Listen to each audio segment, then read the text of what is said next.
ये love story है सुरेश और शिवानी की, जिसका जन्म एक ऐसे गांव में हुआ था जिस गांव में आज भी वहां के लोग जाति प्रथा से बाहर नहीं निकले हैं। लेकिन उसी गांव में सुरेश नाम का लड़का रहता था जो जाति से दलित समाज का था। वह अपना घर चलाने के लिए बच्चों को ट्यूशन पढ़ाया करता था। सुरेश हमेशा बच्चों को सही राह पर चलने की सीख देता था। शिवानी भी उसी गांव में रहती थी और वो सुरेश को अक्सर बच्चों को पढ़ाते हुए देखा करती थी। शिवानी के पिता गांव के ही मंदिर में पुजारी थे। शिवानी रोज सुबह मंदिर में पूजा करने जाया करती थी। सुरेश भी मंदिर के रास्ते से ही बच्चों को पढ़ाने जाया करता था। अक्सर दोनों एक दूसरे को देखकर नजरें झुका लिया करते थे। सुरेश गांव के बच्चों को एक बरगद के पेड़ के नीचे पढ़ाया करता था। कभी कभी शिवानी भी उसी जगह आ जाती थी। सुरेश शिवानी को मना भी करता था कि तुम यहाँ पे मत आया करो, अगर तुम्हारे पिता ने देख लिया तो बहुत बड़ी समस्या खड़ी हो जाएगी। गांव में अक्सर जाति धर्म के कारण बहसबाजी हुआ करती थी और सुरेश इन लड़ाई झगड़ों से दूर रहता था। सुरेश शिवानी को बचपन से जानता था और वह ये जानता था कि शिवानी बहुत जिद्दी है। सुरेश के मना करने के बाद भी शिवानी उस बरगद के पेड़ के पास आ जाया करती थी। एक दिन गांव के एक व्यक्ति ने शिवानी को सुरेश से बात करते हुए देख लिया। फिर उसने ये सारी बात शिवानी के पिता को बता दिया। पिता ने अगले दिन शिवानी से कहा, तुम जल्दी से तैयार हो जाओ, तुम्हें देखने लड़के वाले आ रहे हैं। ये बात सुनकर शिवानी हैरान थी कि अचानक से उसके पिता ने ये निर्णय कैसे ले लिया। अगले दिन शिवानी उसी बरगद के पेड़ के पास जाती है जहाँ सुरेश बच्चों को पढ़ा रहा होता है। शिवानी ने सुरेश से कहा कि पापा ने मेरे लिए लड़का देखा है, मेरी शादी होने वाली है। तो सुरेश कहता है, ये तो अच्छी बात है। फिर शिवानी कहती है, लेकिन मुझे शादी नहीं करनी है, मुझे यहीं रहना है इसी गांव में। तो सुरेश कहता है, क्यों, ऐसा क्या है इस गांव में जो तुम यहाँ से जाना नहीं चाहती हो? फिर शिवानी कहती है, क्योंकि इस गांव में पापा हैं और तुम हो। इतना कहकर शिवानी वहाँ से चली जाती है। सुरेश अब समझ चुका था कि शिवानी उसे पसंद करती है।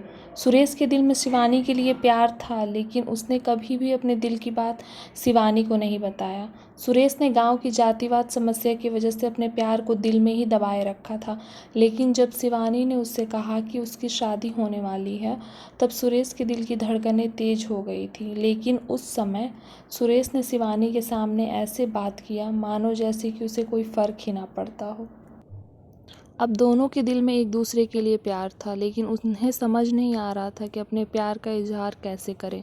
इधर शिवानी का रिश्ता तय हो गया। अगले ही महीने उसकी शादी होने वाली थी। 2 सप्ताह से सुरेश ने शिवानी को कहीं नहीं देखा। किसी ने बताया कि उसका रिश्ता तय होने के कारण अब वह घर से बाहर नहीं निकलती। सुरेश अब उसी बरगद के पेड़ के पास जाकर शिवानी की पुरानी बातों को याद करता। उसे अब कोई रास्ता नहीं दिखाई दे रहा था। अगले सोमवार को शिवरात्रि पूजा थी। सुरेश सुबह से ही मंदिर के पास खड़ा था।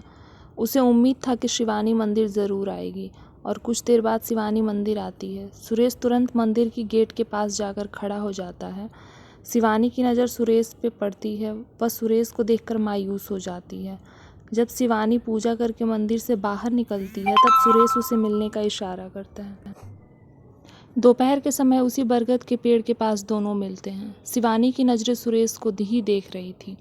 सुरेश अपनी नज़र नीचे करके कहता है, शिवानी, जब तुम मेरे पास रहती थी तब मुझे कुछ फ़र्क नहीं पड़ता था और ना ही मुझे कुछ महसूस होता था, लेकिन आज जब तुम दूर जा रही हो तो पता नहीं मुझे अजीब सी बेचैनी हो रही है। ऐसा लग रहा है मानो मेरे जीवन का कोई कीमती चीज़ मुझसे दूर हो रहा है। ऐसा लगता है कि मुझे तुमसे प्यार हो गया है और अब मुझे समझ में नहीं आ रहा है कि मैं क्या करूं। सारी बातें सुनकर शिवानी की आंखों में आंसू आ गए। उसने कहा, सुरेश, अब तुम ही बताओ कि मैं क्या करूं। मैं भी तुम्हें बहुत चाहती हूं, लेकिन कभी तुम्हें बता नहीं पाई। अब मैं कैसे रहूंगी तुम्हारे बिना? मुझे तो कुछ भी समझ में नहीं आ रहा है। अंत में सुरेश ने शिवानी से कहा कि चलो हम दोनों यहाँ से कहीं दूर भाग के शादी कर लेते हैं।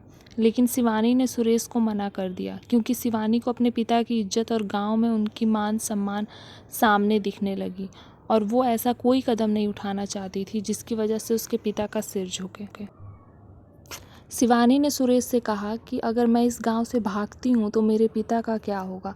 वह तो किसी से नज़र नहीं मिला पाएंगे, इसलिए मैं भागकर शादी नहीं कर सकती। कुछ समय तक सुरेश ने भी सोचा और उसे शिवानी की बातें सही लगी। तो अब आखिर में दोनों के पास बिछड़ने के अलावा और कोई दूसरा रास्ता नहीं था। दोनों ने जी भरकर एक दूसरे को देखा और अंत में दोनों ने एक दूसरे को गले लगाया और हमेशा के लिए एक दूसरे से जुदा हो गए। तो दोस्तों, आपको ये heart touching sad love story कैसी लगी? आप हमें कमेंट के माध्यम से बता सकते हैं। अगर आपको ये लव स्टोरी अच्छी लगी हो तो इसे अपने दोस्तों के साथ भी शेयर ज़रूर करें।